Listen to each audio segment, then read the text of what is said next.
Welcome to the Encore Audio Archives YouTube channel. I'm Taper Dave, and this is my channel. I've uploaded hundreds of talks here that I've recorded at meetings in West LA, and I've also recorded conventions starting in 2013. I've got a bunch of those up. And Walt and Mary Murray, the original owners of Encore Audio Archives, started the company in the 80s, and Walt recorded Joe and Charlie's and a bunch of stuff down in Vista, California. My sobriety date is June 20th of 1994.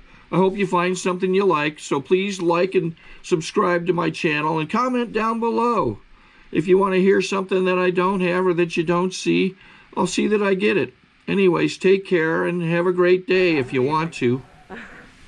My name's Kendra and I'm an alcoholic and an addict. Hi. I want to thank Donna for asking me to speak here about 2 minutes ago. I want to thank the person who didn't show up for tormenting me.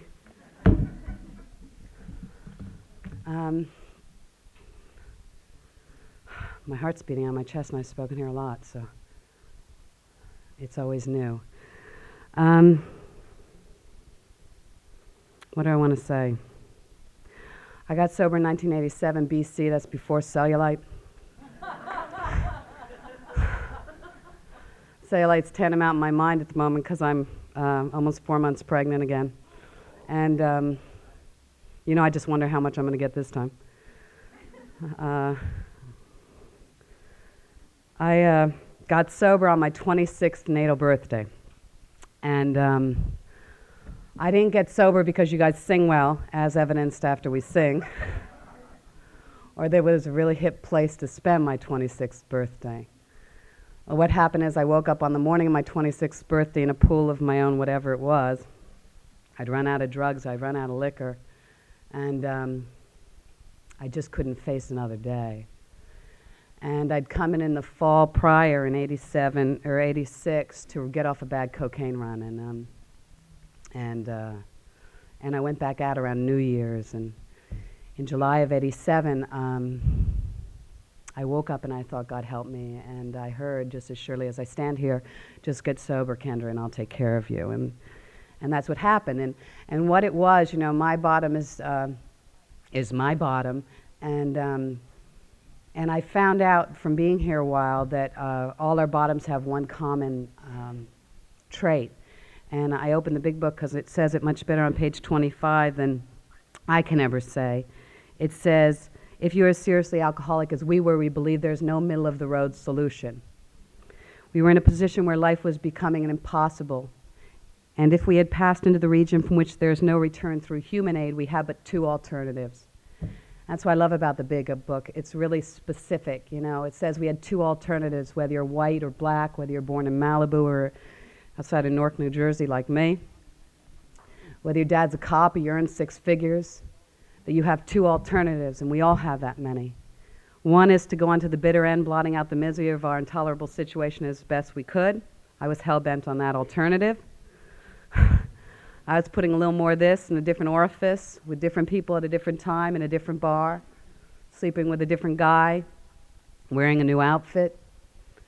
I was really working very hard to blot out the misery of my intolerable situation as best I could. And my intolerable situation definitely was between my ears.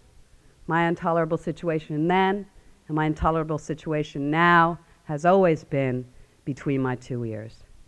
And it feels a lot different from the inside looking out than it ever did from the outside looking in. And my earliest thought, when I was a little tow-headed girl with a mother and a father in the suburbs of Newark, New Jersey, was I hated who I was, where I was, and what was going on. That was always my thought. And I remember, when I got here, I would have told you, if you asked me, why I drank, because I thought that that's what you asked when you walked in. I thought you asked why you drank. I would have said because my brother was dismembered in front of me by a speeding car when I was 5, and my father asphyxiated in front of me when I was 9. And I remember that first drink they gave me when I was 9. And after I was here a while, because I was hysterical, they gave me a drink. It worked, I found my father's old pack of cigarettes, smoked that. That worked. And I remember all that. And then when I was here a while and did a few inventories, what I found out is when I was a little tow-headed girl with a mother and a father in the suburbs, we were a one-car family. And back east, one of the first things to bloom is a forsythia bush. Maybe if you're from back east, right about now. In February they bloom, and they bloom big yellow flowers, and they become huge bushes. People use them as hedges, and we had one out by our house, and I used to hide inside that forsythia bush. I had 5 brothers and sisters. It seemed like a good idea at the time. And I'd wait for my daddy to come home, because we were a one-car family. And I'd hear him pull up, and I'd get so excited. And then I'd hear him open the car door, and I'd get more excited. Then I'd hear him walk in the house and close the door, and then I was thrilled because I could run out, open the gas tank, sniff my nose in it, and breathe deep till I passed out in the driveway. Now, I had to have been before 9. I had to have been 7 or 8. My first drug of choice was leaded gasoline. Heroin addicts have nothing on me. I sniffed it as often and as much as I could get. I only babysat people who had gas-powered mowers.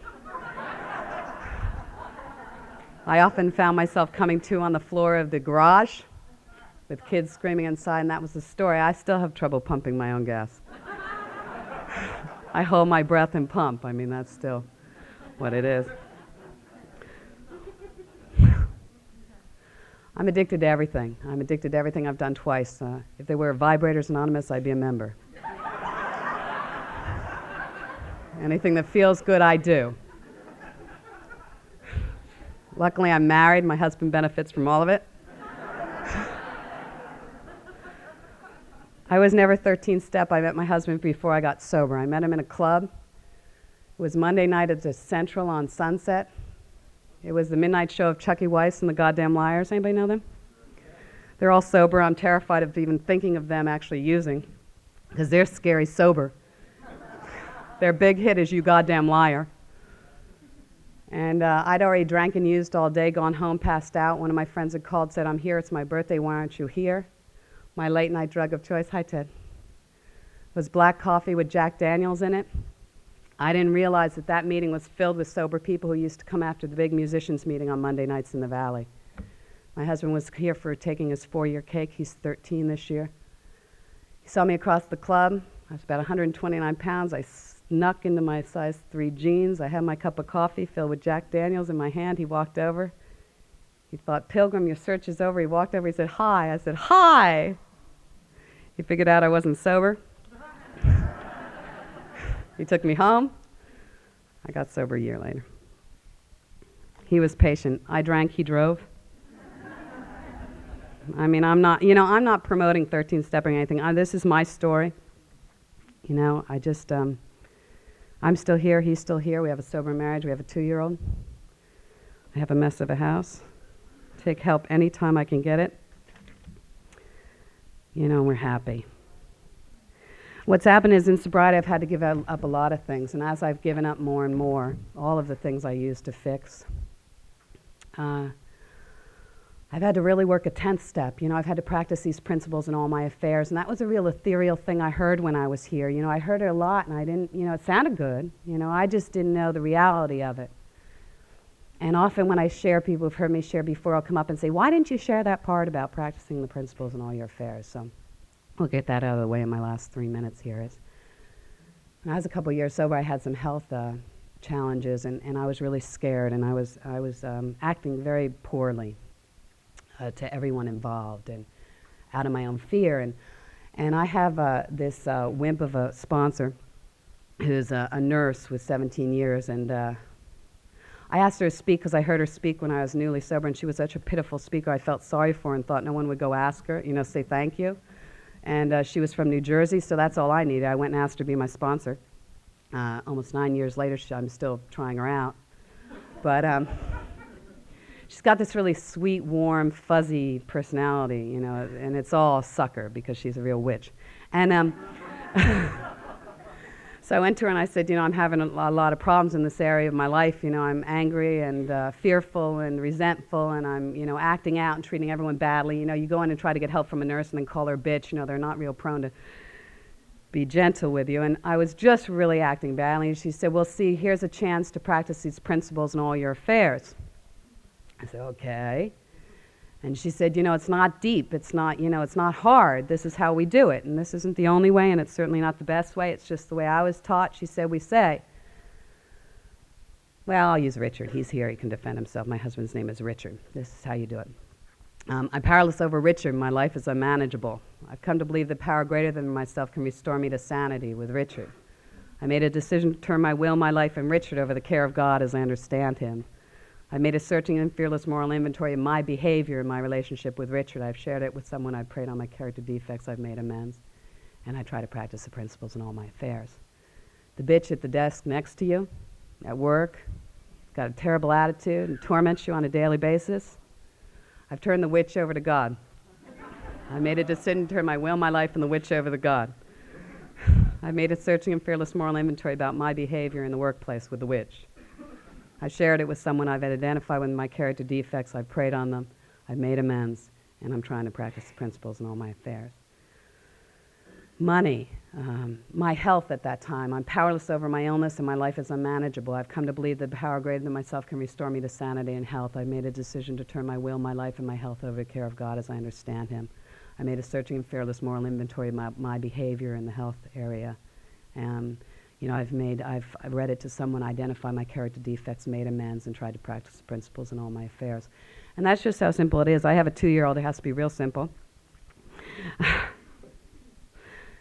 And a few years ago, I was told that I should be reading page 84 every day, which is the thought brings us to step 10. And you know what I've found out is whenever I'm having trouble now, I'm not practicing love and tolerance of others. Pardon me, I ate about 3 minutes ago. Any woman who's ever been pregnant knows there's a twofold step.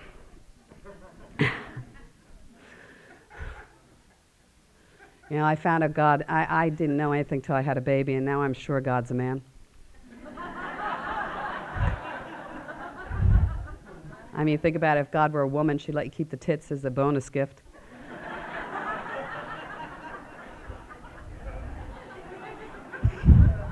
Powerlessness has come to a new, altogether level. The anesthesiologist is my higher power. I want to thank Don again for having me, and thank you for being here.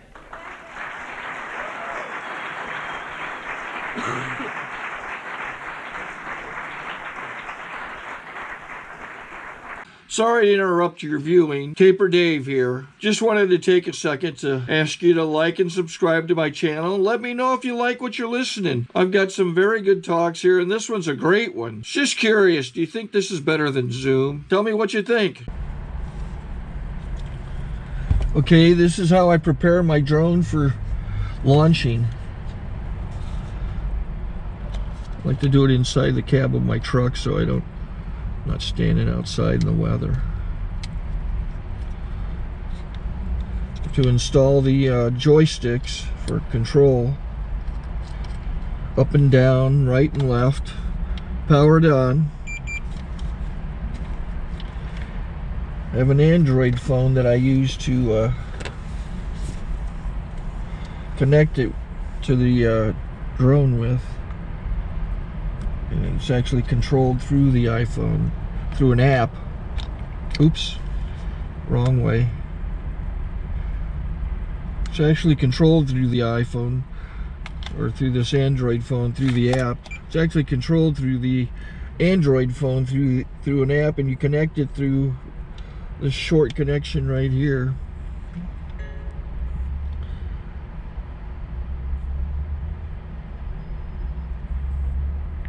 Remote control connected. Remote control's connected. So I pull out the drone. I have to extend the legs. Long legs extended first, then the short legs. Remove the gimbal protector. Set that aside, then power it on one short burst, then one long burst. I lay it down. So I have to go to calibrate. So the drone's not connected yet. It shows you here as this drone gets disconnected, even though the remote's powered on. So the drone has to establish it's connected. So I go into the app to calibration mode. First I'll calibrate the remote controller. Start calibration. Out. in, oop, out, in, up, down, and then this little wheel is to control the gimbal. So it's calibrated.